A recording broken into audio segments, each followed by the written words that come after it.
Hi friends, this is your accounting teacher Anjali. I hope you all are doing well. Friends हम already financial accounting जो class 11th का subject है उसके ऊपर काफ़ी सारी वीडियोस बना चुके हैं। अगर आपको कोई भी वीडियोस में से देखनी है तो 2022-23 के नाम से एक प्लेलिस्ट है, आप उसमें जाके चेक कर सकते हैं। आज हम स्टार्ट करेंगे अकाउंटिंग इक्वेशन। देखिए, अकाउंटिंग इक्वेशन एक मैथमेटिकल एक्सप्रेशन है, बिकॉज जब हमने इक्वेशन कहा तो उससे क्या निकल के आया कि एक मैथमेटिकल एक्सप्रेशन है। इट स्टेट्स कि हर एक ट्रांजैक्शन के दो इफ़ेक्ट पड़ते हैं, यानी कि जितने भी बिजनेस में ट्रांजैक्शन हो रही हैं उन सभी के दो इफ़ेक्ट होते हैं। जैसा कि हम कहते हैं एक मशीनरी को परचेज़ किया गया है, तो यहाँ पर क्या है, दो अकाउंट्स पे इफ़ेक्ट पड़ रहा है। एक तरफ तो मशीनरी, क्योंकि ये मशीनरी परचेज़ की है, दूसरी तरफ जब मशीनरी परचेज़ की है तो उसकी पेमेंट की होगी, तो कैश का बैलेंस क्या हुआ होगा, माइनस किया होगा। या मैं कहूँ कि एक क्रेडिटर को पेमेंट की है तो एक तरफ तो क्रेडिटर जो है वो माइनस हो रहा है और दूसरी तरफ कैश का बैलेंस भी माइनस हो रहा है।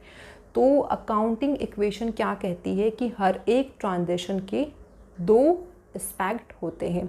दूसरी तरफ it states that total assets are equal to total claims, यानी कि जितनी भी एसेट्स हैं उनका अगर हम टोटल करेंगे तो वो टोटल क्लेम्स के इक्वल होगा। टोटल क्लेम्स मतलब कैपिटल प्लस लायबिलिटीज़।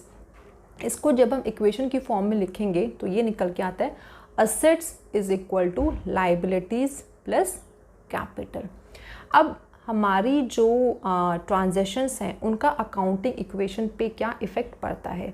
देखिए, कुछ ट्रांजैक्शंस ऐसी होती हैं जो कि दो अकाउंट पे इफ़ेक्ट डालती हैं, कुछ ट्रांजैक्शंस ऐसी होती हैं जो दो से ज़्यादा अकाउंट्स पे इफ़ेक्ट डालती हैं।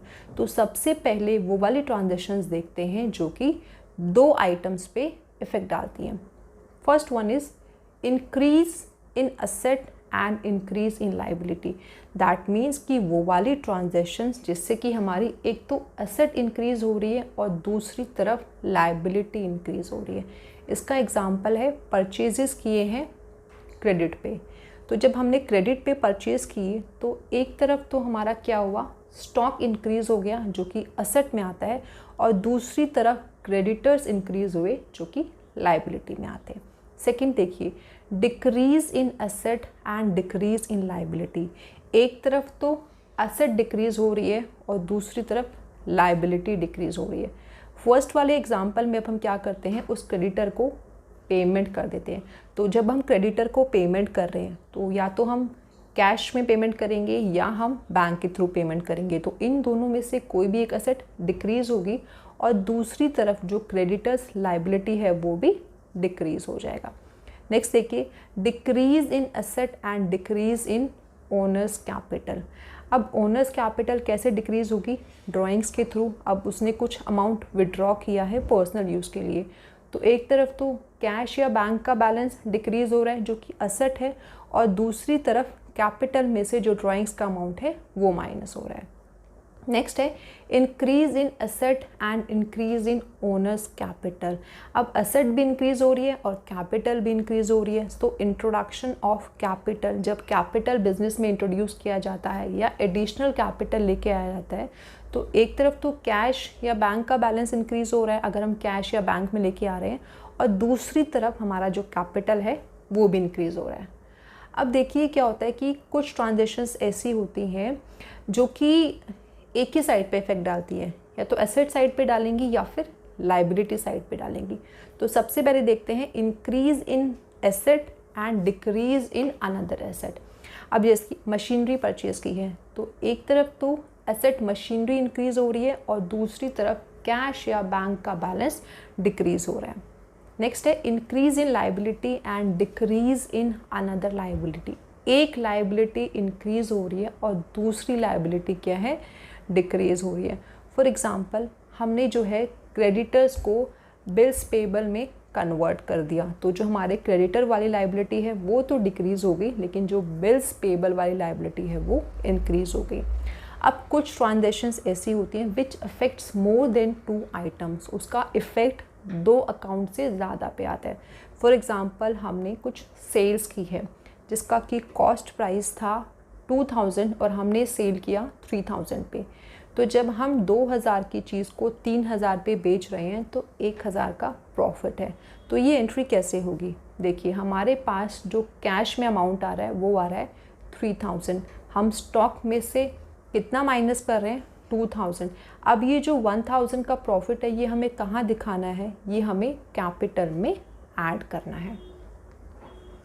अब कुछ एडजस्टमेंट ट्रांजैक्शंस होती हैं, उनको हमें अकाउंटिंग इक्वेशन में किस तरीके से दिखाना है, ये बहुत इम्पॉर्टेंट है और इसको बहुत ध्यान से आप लोग सुनिएगा, बिकॉज इसमें मैक्सिमम बच्चे गलती कर देते हैं। सबसे पहले आता है आउटस्टैंडिंग एक्सपेंसेस। देखिए आउटस्टैंडिंग एक्सपेंसेस वो वाले एक्सपेंसेस हैं जो तो ड्यू हो गए हैं बट पेमेंट नहीं हुई। तो ये बिज़नेस के लिए क्या है? लाइबिलिटी है, बिकॉज ये एक्सपेंसेस आपको पे कर देने चाहिए थे बट आपने पे नहीं किए। और यस, एक और चीज़ को ध्यान रखिएगा कि जितने भी एक्सपेंसेस होते हैं वो हमें कैपिटल में से माइनस करने हैं और जितनी भी इनकम होती हैं वो हमें कैपिटल में ऐड करनी है। तो आउटस्टैंडिंग एक्सपेंसेस क्या है? एक तरीके से एक्सपेंसेस हैं, तो हमें क्या करना है? एक तरफ तो इसको कैपिटल में से माइनस करना है और दूसरी तरफ लाइबिलिटी में एक नया कॉलम बनाना है आउटस्टैंडिंग एक्सपेंसेस के नाम से। दूसरा आता है प्रीपेड एक्सपेंसेस, वो वाले एक्सपेंसेस जिसकी की पेमेंट हमने एडवांस में कर दी है, अभी ड्यू नहीं हुए बट हमने पेमेंट कर दी। तो प्रीपेड एक्सपेंसेस क्या होते हैं? ये बिजनेस के लिए एसेट होते हैं। अब जो प्रीपेड एक्सपेंसेस हैं वो हम ऑलरेडी पेमेंट कर चुके हैं, ये एक्सपेंसेस अभी नहीं है, तो इसको हमें कैपिटल में से माइनस नहीं करना है, ध्यान रखना है।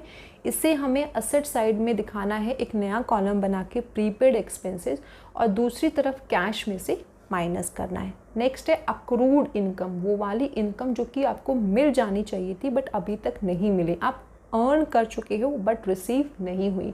तो अक्रूड इनकम क्या है? बिजनेस के लिए असेट है। दूसरी तरफ अभी ये आपको रिसीव नहीं हुई है बट आपकी करंट ईयर की इनकम है, तो इसे आप एक तरफ तो कैपिटल में ऐड करेंगे और दूसरी तरफ अपनी असेट साइड में अक्रूड कॉलम का एक नया कॉलम बनाएंगे। उसके बाद होता है अर्नड इनकम या इनकम रिसीव्ड इन एडवांस। आपको ऑलरेडी इनकम रिसीव हो गई है बट ये आपकी करंट ईयर की इनकम नहीं है, तो हम क्या करेंगे?